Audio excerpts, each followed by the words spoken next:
আসসালামু আলাইকুম গাইস, আশা করি সবাই ভালো আছেন। আমি আমার ছেলেকে নিয়ে চলে আসলাম আমি আমার গ্রামের একটি ফার্মেসিতে। নিয়ে আসার কারণটা হলো গতকাল রাতে আমার ছেলের প্রায় অনেকটাই জ্বর ছিল। রাতে 11টার পরে হুট করে জ্বর চলে আসে। অনেকটাই চিন্তিত হওয়ার কারণে ছেলেকে নিয়ে সকালবেলায় ফার্মেসিতে চলে আসলাম। ফার্মেসিতে লোককে বলা হলো যে থার্মোমিটার দিয়ে মেপে দেখেন ওর কতটুকু জ্বর আছে বর্তমানে। তাই উনি থার্মোমিটার দিয়ে চেক করে দেখতেছে ওর জ্বর মাপ। ফার্মেসির লোকটা ওকে বললো যে তুমি এটা ধরে রাখো, দুষ্টামি করো না। কিন্তু কিছুক্ষণ পর পর ও এটা নিয়ে নাড়াচাড়া করতেছে, দুষ্টামি করতেছে। ওর তো এটা দিচ্ছে, এটা তো ওর ভালো লাগতেছে না। তো কিছুক্ষণ পর পর এটা নিয়ে ও নাড়াচাড়া করতেছে।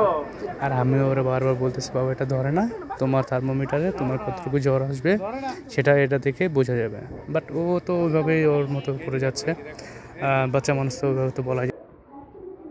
ও বারবার সময়ের দিকে তাকাচ্ছিল যে কখন বাবা চলে যাবে, এখান থেকে যাবে। বাট ওর তো আর সহ্য হচ্ছিল না। যতটুকু এখানে ছিল আমার জন্যই বসা ছিল, নাহলে ও ওর আম্মুর সাথে আসতো, ও কখন যে উঠে যেত। আজকে যে ও সুন্দর করে বসে আছে আমার সাথে, এটাই অনেক। কারণ আমার সাথে গেলে কখনো ও দুষ্টামি ফাইজলামি করে না, যত দুষ্টামি আছে ওর আম্মুর সাথে করে। আর কোথাও গেলে ওর আম্মুকে অনেক জ্বালায়। ফার্মেসির লোক থার্মোমিটার হাতে নিয়ে দেখলো, ভালো যতটুকু ছিল 101 ডিগ্রি জ্বর ছিল। আলহামদুলিল্লাহ, ছেলে ওরকম কোনো সমস্যা হয় নাই। বাপ মায়ের বড় টেনশন হলো তার সন্তান যদি কোনো অসুবিধায় পড়ে, কোনো সমস্যায় পড়ে, কোনো অসুখ বিসুখ যত কিছুই হোক, সেই টেনশনটা তাদের সবসময় থাকে। ওই প্রেক্ষিতে আজকে আমি আমার দিক থেকে, আমার ছেলের দিক থেকে সেম টু সেম। আমার ছেলে আজকে অসুস্থ, আমারও খুব কষ্ট লাগছে।